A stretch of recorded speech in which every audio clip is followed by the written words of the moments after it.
Hi Aries, welcome to Higher Source Tarot for your April 2023 tarot reading. This is a reading for all Aries, Sun, Moon, Rising, and Venus. Happy birthday to all of you who are celebrating if this is your sun sign.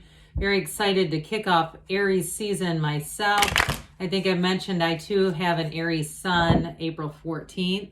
Be interested to hear if anybody else shares that same date, but we all share Aries season together anyway. If you're new around here, welcome. I post new readings on Friday, then again on Monday. So if a reading doesn't fit, you can just come back in a couple of days and watch a new reading.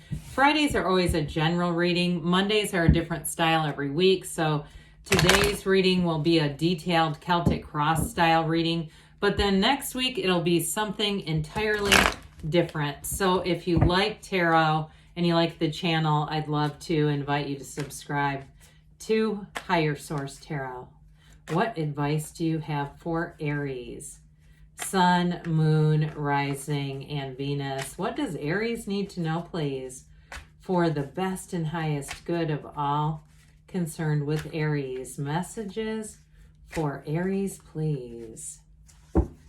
All right, we will start here with the tarot. Then we're going to bring out a couple of different oracle cards again. That was kind of fun earlier in the month when we did that, or when we keep doing that. So your current situation is the Nine of Swords. I don't see that sticking around for long. Of course not, because the immediate influence is death. In your subconscious is the Nine of Cups. In the distant past, you have the Six of Swords. The more recent past, the Queen of Wands. The Ace of Pentacles is coming towards you. This I like. You're represented by the Ace of Wands. The person or situation that you are attracting is the Hanged Man. You've got the Fool and your hopes and fears. The Lover's in the outcome, so I like that. Now, the bottom of the deck, I like this too, though. We've got the World, the Six of Pentacles, Four of Pentacles coming in. I do feel like for somebody here, you've got somebody here that has an aha moment about you. The light bulb is coming on for somebody around you. You have here, let's see, 1, 2, 3, 4, 5 major arcana. We've got Gemini, Scorpio. We've got Taurus, Leo here. We have fire, air, earth, and water. All the elements represented. So I do feel like with this Four of Pentacles and Six of Pentacles, for some of you, there may be a little bit of, even though Pentacles are often about money, they are about manifesting and the physical body. But I also feel like there might be a little bit of discipline about emotions or thinking. And I know we generally consider air to be of thought, and especially with that Nine of Swords. I feel like somebody here, whether you're reading some Eckhart Tolle or some other kind of spiritual teaching, or you know something that really gets into how our thoughts really do create feelings, and that then becomes the vibration in our attraction. So I feel like somebody here is really going to be directing their thinking with that Four of Pentacles. But I feel like with the Six of Pentacles also, that brings in balance and harmony, symmetry. So in terms of a relationship, I feel like you got a new love interest. Some of you, you may have somebody who comes back around with that Hanged Man energy. But I also feel like, too, if it's somebody new who has just not really been that interested in dating, that will not stay the same for them. They're going to be interested, okay? I just feel like whoever this is that represents that Hanged Man position, it's going to be somebody who really cannot get enough of you. And so with the energies that are here as well, in terms of money or anything new that you start with, that the two aces that are here, I feel like especially with the World being here, we've got the Lovers, of course, in the outcome, but you also have the Fool, which is your soul taking that leap of faith. So even in any new endeavors, I feel like that you will be flourishing. It's going to be a very exciting time ahead for you as you march right into your season. It's like there's nothing that will stop you. Somebody asked the other day where the infinity symbols are on the World. They're on the Wreath of Victory. Those two red rope looking objects are actually infinity symbols. So with the World, it's not only, you know, the Four of Pentacles is sort of an interesting card there because it's often about discipline. But with the World, you have complete freedom. And so that's where I feel like it's almost on a, you know, on a, not hypothetical, but in a more symbolic way when we talk about discipline. It's not necessarily I feel like about being disciplined about money, like we would normally interpret that. It just feels like it has something to do with your point of attraction. And so more on, I guess, a metaphysical type of plane there. But with the world, you enter a cycle here that feels fabulous. So there's nothing off limits here. And anybody too, if there is going to be a change of scenery, like you are changing jobs or you are actually moving, I feel like it'll be such a beautiful move forward. You are walking into a very harmonious path. And so with the world, there's nothing off limits. It's absolute nirvana. It is really the reason why we're here, is to expand, to have joy, to have freedom, and to attract. You're not done either, by the way, with the world. That's not the end. It's just more. And so with this Nine of Swords in your current situation, I do feel like you're letting go of some old hard feelings here. Something here, especially if there was an ending to a relationship, or even if you've been living your life for others in terms of a job, if there was something there, you felt like something didn't go your way in terms of a job as well with that Nine of Swords. It is needless worry, by the way. And so if something was weighing on you financially, especially, I do get that with a job where you weren't sure how this was going to go. I mean, Aries goes where other signs can't. And so you won't be shy about getting out there and trying something new. But with that Nine of Swords, it's difficult to be creative in that energy. So it's time to quiet the mind.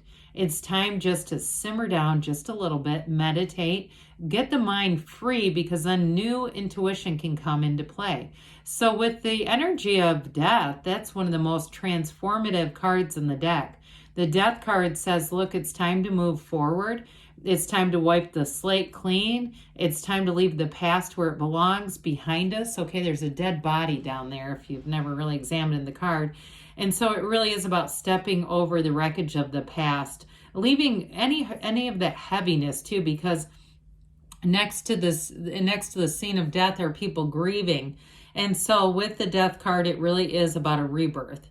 And so again, it can be more of a metaphorical type of interpretation here, a rebirth of Aries, a rebirth of who you are, really living life on your own terms and moving forward in a way where your head is held high. But like I said, in terms of love, you do have a match coming in too. So if you had some relationships that weren't, what you wanted them to be, I don't see you being in that pattern anymore. That pattern is being broken.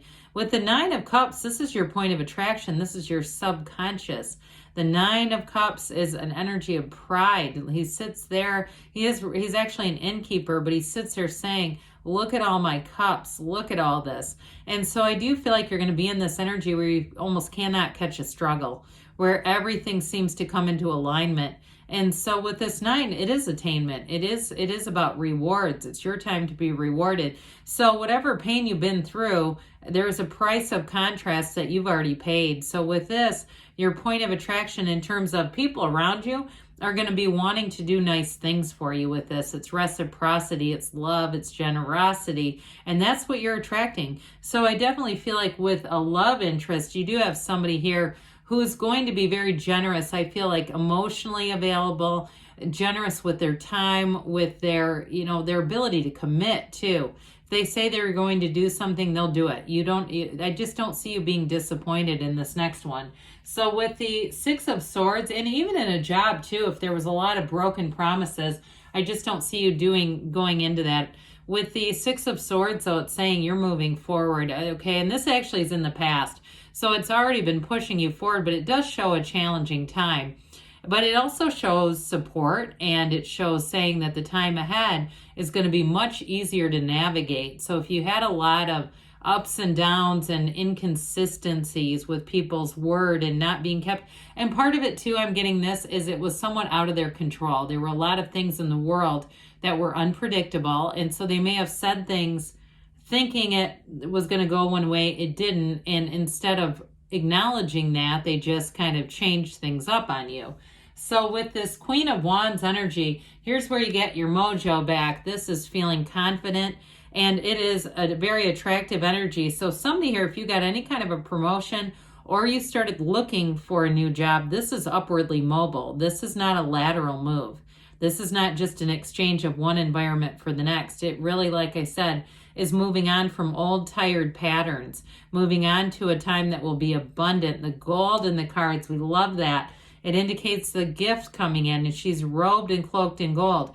And so it's also a card too that suggests you are going to have loyalty around you. So it again goes back to that piece of people didn't keep their word. I don't see you walking towards any more of that. There's great loyalty here, and there's great chemistry as well. So I feel like during Aries season, you may feel very celebrated, especially if this is your sun sign, where you're feeling the love all around you. And so the Ace of Pentacles comes in to bring gifts. So for those of you, like we were just saying, if this is your sun sign, you may get little gifts here and there, unexpected gifts, niceties, people just trying to say, hey, you're important to me. But this is also too a new resource coming in. So I mentioned any new endeavors, especially with this in terms of money or career. If you are moving, I do feel like it may be a lucrative in the end, a lucrative move for you. So if you're moving into somewhere and you eventually sell it, there's going to be money back. But others of you too, it may actually cut down on expenses in some ways. That's what I'm getting with this. But with that Ace of Pentacles, it's a new chapter. And in love, anybody you meet in this energy, they're going to be with you for a long, long time. This is not just a temporary fix. This is somebody, it's making connections that run the distance. And with this Ace of Wands, you bring the thrill into the room. When you come walking in, and this is you and your own energy, this represents the querent. That's the name of this position. This is you. Wave your magic wand. There are going to be days, though, that I do feel like somebody's energy gets really high. It's that sort of almost euphoria or elation. And there are days you're going to be experiencing that. So those are good days, especially if you don't meditate every day, which I'd strongly recommend, but I'm not here to tell people how to live. But I do feel like that would help just to keep it a bit centered so it doesn't get so far up that you say, you start to question it a bit. But with this too, I'm telling you, it's magical. You're going to feel like you have quite an influence on people. If you're in some kind of sales or anything where you have to deal with either customers, or I'm just going to pick it back up again, customers or the public, it's going to feel easy. Like you're not having conflict. Like if there's people who are difficult to deal with, not for you, they're not. And even in meetings, I get like somebody that you work with kind of getting snubbed, and it seems like they're giving you all their attention. That's what I get. Like they obviously prefer you, okay? And that's nothing against your coworker. But with this Hanged Man energy, this is who you're attracting, the situation you're attracting, surrender to win. But it's very easygoing energy. And I always like to point this out. I'm just going to turn them upside down. Okay, the legs in these two, the number 4 is important. So I do feel like the month of April is just the beginning as you continue through the year. And like I was saying before, of course, you've got, the red in the card is desire. It's bringing the desire in. But whoever this is, if they weren't really interested in a relationship, or even if it's a job and they weren't really thinking of developing a position, they may develop for you. Others of you, though, if you're starting something on your own too, like I said, this is going to be very easygoing energy where it just feels natural. It just feels like this is what the next right thing to do just seems to come right into your path. And speaking of that, here we have, let's take a leap of faith with the Fool. Trust, enthusiasm, new beginnings. Nothing holds you back in this. This is a card of expansion. In relationships, too, I do get a sense of adventure, going and trying new things, new places, and it's like you're alive again. You're feeling this thrill in the air, and with the Fool, anything is possible. You're here on this journey to get out there, to get out and see the world, to connect with people, and people will be driven towards your energy, drawn and driven towards you. So ultimately, with the Lovers, we have the Archangel Raphael. The sun is shining down on you. This is a time where your life will flourish. In career path, they're saying you're on the right path and it is blooming. New opportunities are happening. This is what this energy brings in. But in a relationship, it's something that really changes how you look at life. And I do feel like there's real love here. Whoever it is that you're connecting to, I feel a gentleness, an understanding, a being understood, and it's just a real true partnership. So we are going to bring out a couple of the Oracle decks here because I just enjoy these and they're fun. The first one is the Fortune Oracle. What does Aries need to know to attract financial abundance and prosperity? Messages for Aries, please. You have the key. Okay, it makes me think of Emmett Fox, the golden key, but that's probably not what this is about. New beginnings, directions, and adventures await for those ready to let go of the past. This is the perfect card for this reading. We start off with death and letting go, and we talked about that, didn't we? But the golden key might also be helpful if you're hanging on to something. You've got a little bit of resentment. We all get it sometimes. All right, what else does Aries need to know to attract love? What advice do you have for Aries about love, please?